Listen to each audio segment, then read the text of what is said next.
First of all, a lot of you said it was the study of evolution, and you haven't left the class in a huff yet because you don't believe in evolution. So we're one step ahead. If you think it's about evolution and you're still here, we're in good shape because we are going to be studying some evolution, as in the biological human evolution part of things. So that is indeed a part of anthropology. We will also be emphasizing that evolution simply means change over time. It's how things change over time. So that's what we're going to be doing, studying change over time. So that can refer to what we know of as biological evolution, but as some of you said, it can also refer to cultural evolution, or what we might call the emergence of different forms of life, lifestyles, culture. Civilizations is a little bit of a charged word sometimes because we get into these ideas that certain people have them and certain people don't. So we're going to just say lifestyles or ways of living. But the point of the matter is that these things change over time. They're not necessarily directional. We often think that things are getting better because of evolution. That just means change over time. So you are all correct. Human lifestyles, human culture. We will read about different aspects of anthropology, which encompasses human biology, evolution, archaeology, culture, those kinds of things. Now, anthropology usually has a reputation for studying people who are out there, strange, a little bit different than other people, often jungles and ice flows and those kinds of things. So anthropologists often has this reputation for studying things that are way out there. And that's in some part because the fundamental question of anthropology as a study of humanity is what makes us the same? Who do we include in the human family? And what makes us different from each other?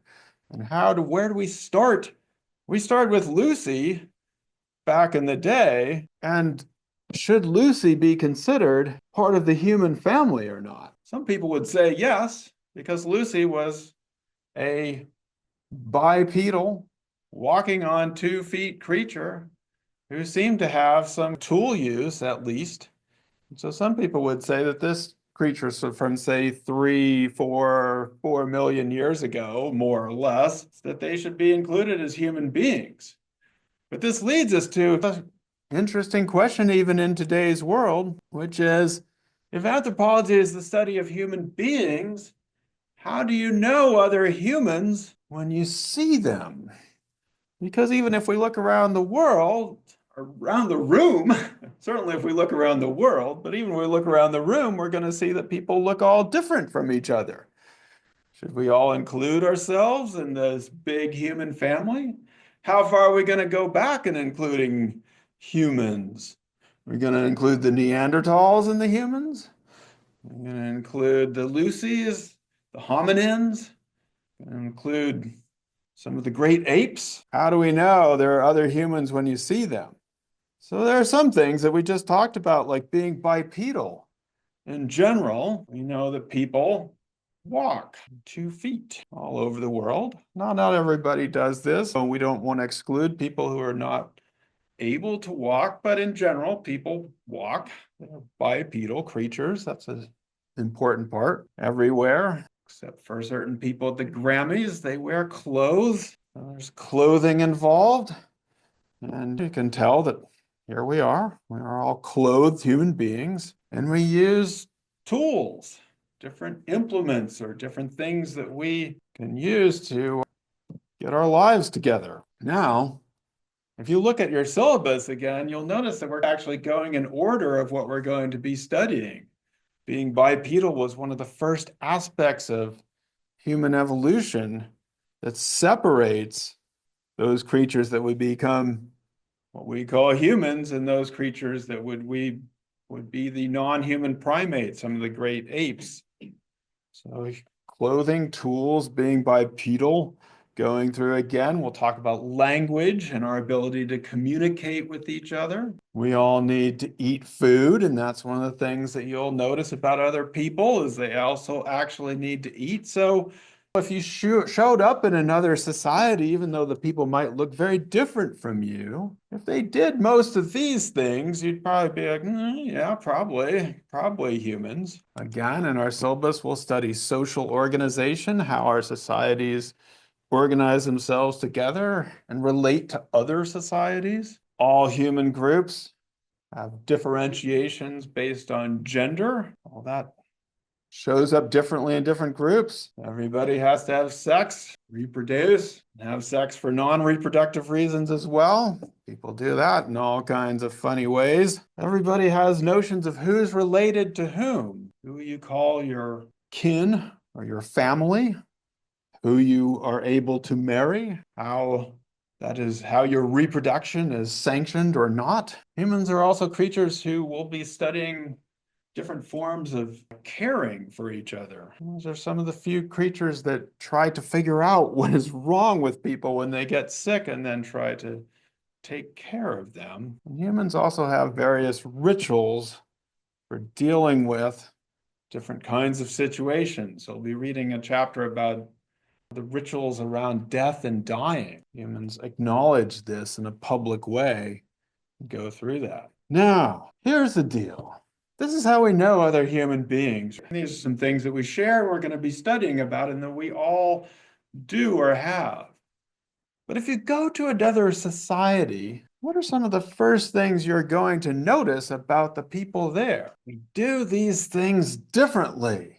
They may be eating food, but it's like, I can't handle that food. I'm not able to eat that food because it's yucky to me, because it's not part of my culture. Or I can tell that they are speaking and communicating with each other, pero no puedo entender lo que están diciendo porque es otro idioma. That just sounds like weird talk, blah, blah, blah to me. Or they're having sex with who or what? Why are they doing that? Why would they do that? Or why are they calling that person a kin or a family? What kind of a ritual is that? Floating somebody off in a river when they die. Who would do that? That's culture, because we learn how to do all these things.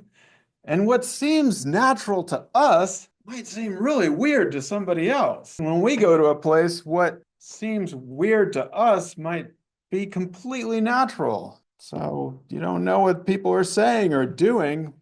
You might even question or not whether they fall into the human category because of the weird things that they're doing. So this is one of the founding issues of anthropology. To what extent are there human similarities, or what we may call universals across us all that unite us? And to what extent are people different from each other or particular? And what's funny about this is that the same things that make us similar are what we most think of as different. Like food, for example. We know we all have to eat, but it's one of the first things that we think about as making us different. So this is the paradox. The human universals and similarities are what we most categorize people as different from us on, to the extent that some people wonder, hey, if you're practicing that religion or if you're doing that, are you really part of the human category? Are you really part of the human family? When people go to that extreme, what we call that in anthropology is ethnocentrism, which is the belief that your culture, your way of doing things, your way of behaving, eating, getting married, reproducing is the right way to do things, the best way to do things, the natural way to do things, the God-given way to do things, and that other people in other societies are probably not correct or backward or primitive or savage, all these words that we're going to try to not use. So this is a common idea among human groups. We have it, but other people believe this too, the idea that your way of dealing with the world is the only way of dealing with the world. Now, to counter what we call ethnocentrism, being focused on your own culture to the exclusion of others, What anthropology proposes is that we look at other people with what we call cultural relativism, which is to say that we start to understand that our own way of doing things has been given to us not necessarily by God or by nature, but by our culture, by our learned behavior, that we learned how to do these things. And if we learned how to do these things, then other people probably learned how to do what they're doing as well. Now, just to be clear, that does not mean we go around and saying everybody's cool, we agree with everything everybody does because they're humans. It's not that. We're not trying to be morally relative here.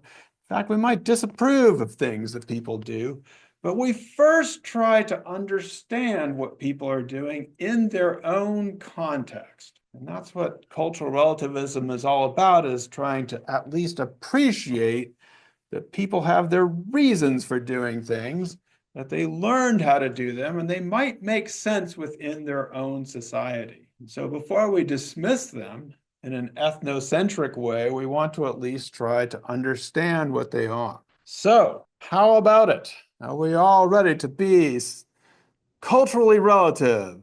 We're going to take a test. The cultural relativism test is reading a short article called Body Ritual Among the Nakirema.